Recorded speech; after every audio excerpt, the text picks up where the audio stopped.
Page 20 is something we've gotten into a few years back, relatively recently, 2, 3, 4 years. We wanted some sort of a plan that would allow for depreciation and for us to bank our depreciation costs by department. So these are the kind of the formula that we use to try to fund our depreciation accounts. And if we fund our depreciation accounts, there will always be money in there when it rolls around for this equipment to be replaced. So when you look at the police department and you see the Ford Explorer cost $20,900, and this would say a 4-year rotation on that, then you can go down a little further and see that we have a 2013 SUV with a projected cost of $26,400. That's because all that we do is figure 4% annual inflation on that to make sure that the cost is properly inflated over time. Okay, and then you start to bank money for each one of these upcoming purchases. So for the police department for this upcoming budget year, we should have $13,461 that would come out of the police department budget to go into their capital account. And that would always assure that they've funded and have enough funds in this account to pay for the police cars on a 4-year rotation. Doesn't obligate you to buy things on a 4-year rotation, but it does help us with assurance that the money is there.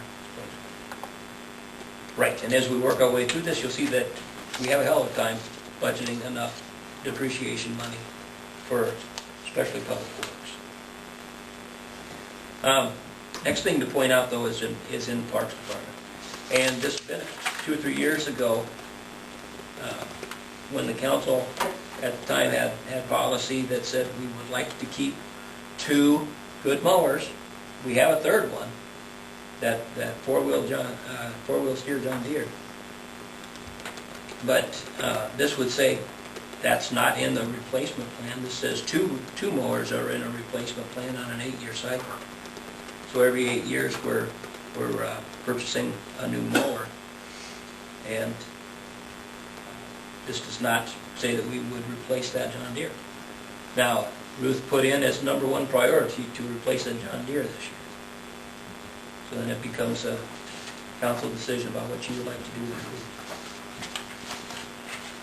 You said every 8 years before you should run anymore. It's 8. It's only standard subject. No, I didn't that far. The only thing is we should have 2 of them down here, so you can run more often. Go and buy a couple junk ones, and let's replace them too. Okay. So if we would, in fact, say, let's replace that third one, the John Deere, would it just come out of the capital fund and affect sort of these future purchases in theory then? Yes, other than I don't know that there'd be enough money in it right now to purchase it. I mean, you may have to increase their contribution to the fund this year just to be able to purchase it this year. I would say we could pretty much lay that off on the side, so it's probably not in there. That's where I'm at. I don't know. Anyway, They use grass to the water tower. They use it for the Water Tower Hill. They use it out of the sewer plant. Anything where they got some real dramatic slope, they like to use that. Push. Yeah, that's not very efficient. Oh, depends who has to push it. All right, self-propelled push. Yeah. Actually goes to the plant home around the log cabin. Yeah, there you go. That's authentic, Jim. I like that. You gonna make that a motion?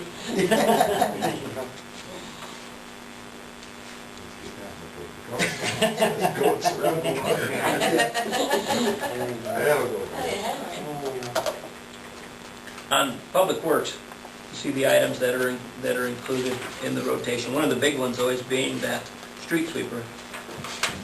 You know, by the time you add 4% cost onto that every year, the cost of a new one was figured at $281,000, and it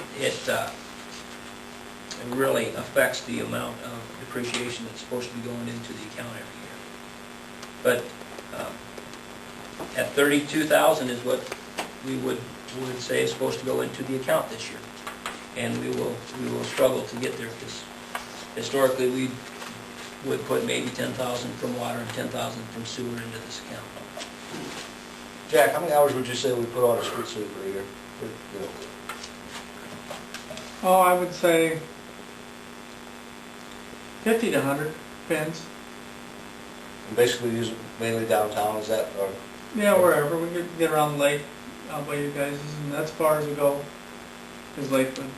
Do you have a, I don't want to say a plan of how often you go around, or how you have to Just get? whenever we have time to do it.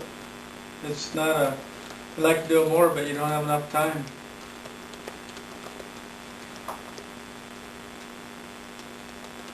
We start to hear about it when people think they're not doing it enough. They certainly do let us know. How we get more leads in the hall. I myself have complained though. Yes, I have. So But what now do that you, I'm on the council, I'm like, what do you usually start, what, do you start with street sweeper April 1st? What, have you got a, If it melts up now, I was thinking about sweeping the other day, but didn't get time to get it back together and stuff. But we do it during the winter too, pick up the sand. As soon as it starts melting, we start going out and hitting the sand where it's really sanded and stuff. So from here on out, it'll be whenever we can get to it in nice weather. okay.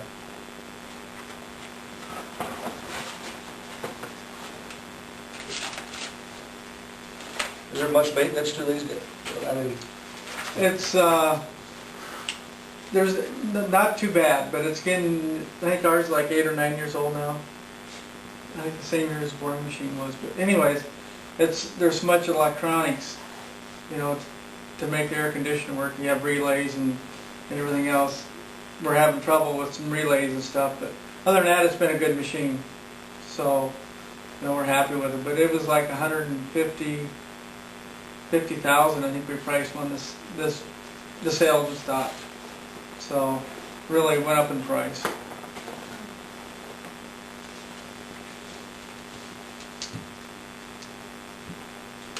The only other thing to point out on Public Works when it deals with the backhoe, and financially we had this set aside as a 10-year rotation at purchasing that $63,000. Now, so when you go to the bottom graph and follow that apart across about how much we're putting in for a backhoe every year, 9440. That's what, you know, would be the set aside for a backhoe every year. When you look at what the costs are about upgrading sooner than 10 years, you can still make that pencil out based upon that $9,400 set aside every year. You know, stay in a new machine. There's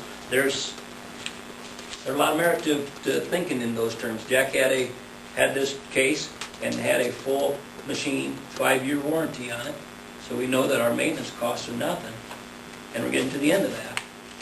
And you will have an opportunity to trade it off when it's really high valued yet. And, you know, we may be able to work something for a minimal cost. So I do want to just throw that out there, you know, as far as having some funds available to do that. I know that oftentimes when you still have a good machine and you're wondering why we would do this, you know, that's because economically it can really work out to our advantages sometimes. A lot more having to do with maintenance, even more so than just purchase cost. Next page just shows electric department. That's another one of those situations where if we're truly going to be setting aside the appropriate money for future purchases of digger derricks and trenchers and boom trucks, the cost of them is astronomical. But that makes our annual set aside substantial. This would propose that we would set aside $60,361. We would not propose that we have enough money to do that. We set aside, historically, it's been $30,000. that's for the boom trucks, you said? Yeah, the large amounts are for boom truck and a new digger. Well, of course, we just got the new digger, so it's really that you're starting to save now for something that's going to happen 20 years in the future. it's tough to know that you'll always fund that account, because that's one thing that's, kind of easy to say, no, we can't do it. Any questions on that depreciation and, do you buy into that notion about how we determine depreciation costs? At least we want to have a little bit of a method to the madness about why we have these costs that we do.